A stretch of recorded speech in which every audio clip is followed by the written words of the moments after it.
Hey folks, Colin here from Sumthins Recording, and today I want to show you how to give your vocal reverbs movement.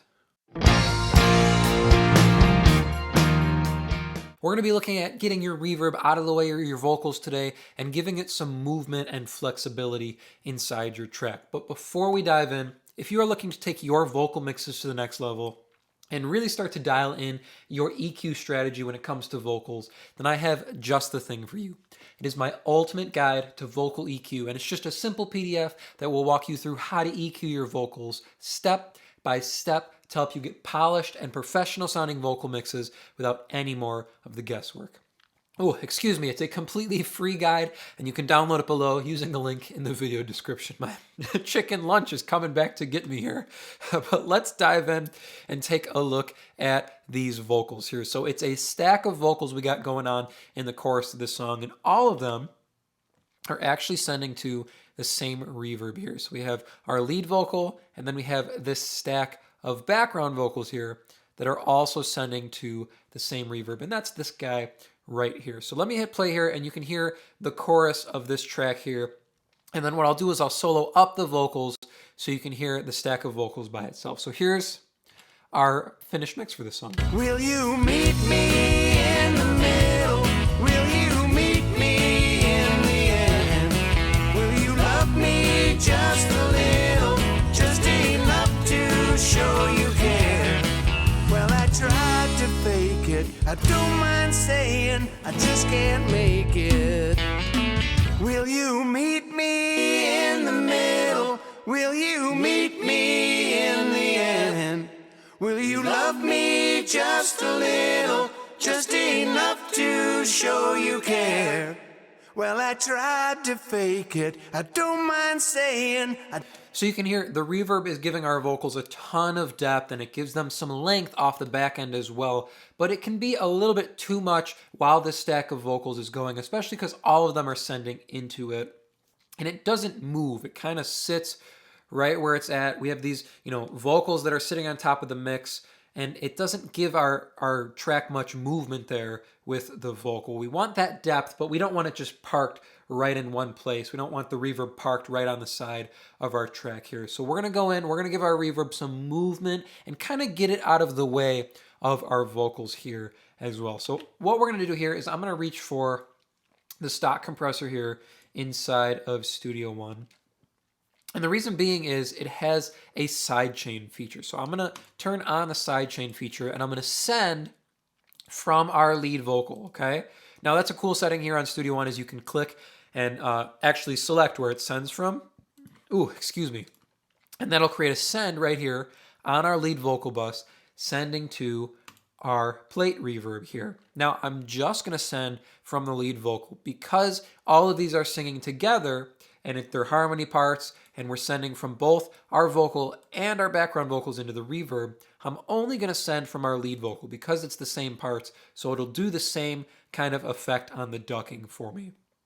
And that's where we're going with this. We're going to use this compressor to duck the reverb a little bit while the vocals are happening, and then let it come up and fill the spaces in between the vocals. So it's going to give our reverb some movement, it'll have some dynamic range to it, but it's also going to keep it out of the way of our vocals here. Now I'm going to speed it up maybe just a little bit here.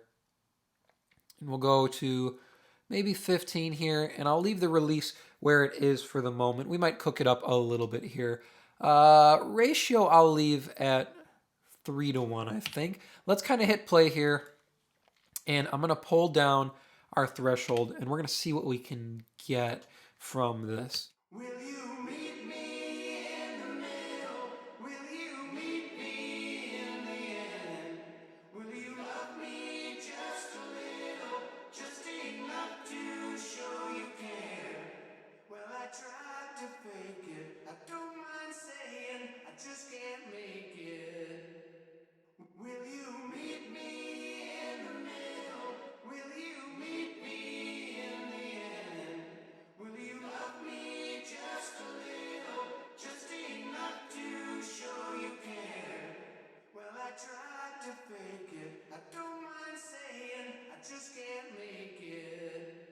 That's not bad right there. We're doing about 5 dB reduction while the vocals are going. I'm going to cook it down a little bit more and then we'll mix it in with our vocals. Will you meet me in the middle? Will you meet me in the end? Will you love me just a little, just enough to show you care? Well, I tried to fake it. I don't mind saying I just can't make it. That's not bad. There's a little bit too quick of stuff sometimes, but it's okay. It sounds smooth coming off the back end, and it's going to give us little bursts of our reverb energy in between our quicker vocal lines here. So I lengthened the release a little bit so it wasn't so quick on the snapback, and that would give us this kind of weird jolt of our reverb at the end of phrases. Right now, you still get some of that in between vocal phrases on the faster parts, and that's okay. That'll sound cool, but on the back end, it's kind of a smoother release here. We're doing about 6 dB reduction here, 5.93 dB of reduction while the vocals are going, and then when the vocals stop, we get 6 dB more of our reverb to come up and fill the space here. So let's throw our vocals in here and kind of hear how it's blending with our vocals. Will you meet me in the middle? Will you meet me in the end? Will you love me just a little, just enough to show you care? Well, I tried to fake it. I don't mind saying I just can't make it. So hear how the reverb comes up to fill the space in between the vocals rather than sitting on top of our vocals. So now our reverb has this movement to it, and it's going to kind of move and groove with our vocals. It's not going to be static. We're not going to have, it parked right on the side here. We're going to have that depth, but it's going to move with our vocals. It's going to move in time with our track. So let me A/B just this compressor, and you can hear how it works with our vocals here. So without it, and then with. Will you meet me in the middle? Will you meet me in the end? Will you love me just a little, just enough to show you care? Well, I tried to fake it. I don't mind saying I just can't make it. Will you meet? You can hear without the sidechain in, our reverb is just parked right on the side. It kind of adds heaviness to our vocals, and it creates this sort of stillness. When we put the compressor in, when we kick our sidechain in, suddenly our reverb moves, it starts to breathe, our vocals feel like they're dynamic inside the track, they have some life and some energy to them. That's what we want. Let's throw it back in the track here and see how it's sounding through the chorus with our sidechain in now. Will you meet me in the middle? Will you meet me in the end? Will you love me just a little, just enough to show you care? Well, I tried to fake it. I don't mind saying I just can't make it. Will you meet me in the middle? Will you meet me in the end? Will you love me just a little, just enough to show you care? By adding this sense of movement to all of our vocals as a package here on the reverb, it actually gives us room to push our reverb higher in the mix because it's not parked in one place, it's not static, it has some movement to it, so it doesn't sit right at your ears. It moves around a little bit, goes up and down, has some dynamic range to it. So let's take a listen one more time with and without our sidechain on our vocals. Will you meet me in the middle? Will you meet me in the end? Will you love me just a little, just enough to show you care? Well, I tried to fake it. I don't mind saying I just can't make it.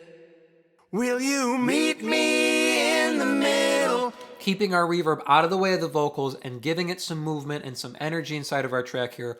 All we're doing, adding a compressor to our reverb return and sidechaining it from the lead vocal, bringing it down so when our lead vocal's happening, our reverb's being reduced by about 6 dB. When the vocal's done, reverb comes up to fill the space in between. I hope that was helpful for you. As I mentioned at the beginning of the video, if you are ready to take your vocal mixes to the next level and really start dialing in your EQ strategy on vocals, then I have just the tool for you, and it is completely free. It is my ultimate guide to vocal EQ, and you can download it below to start creating more professional vocal mixes in less time. Thank you so much for watching, and I will see you in the next video.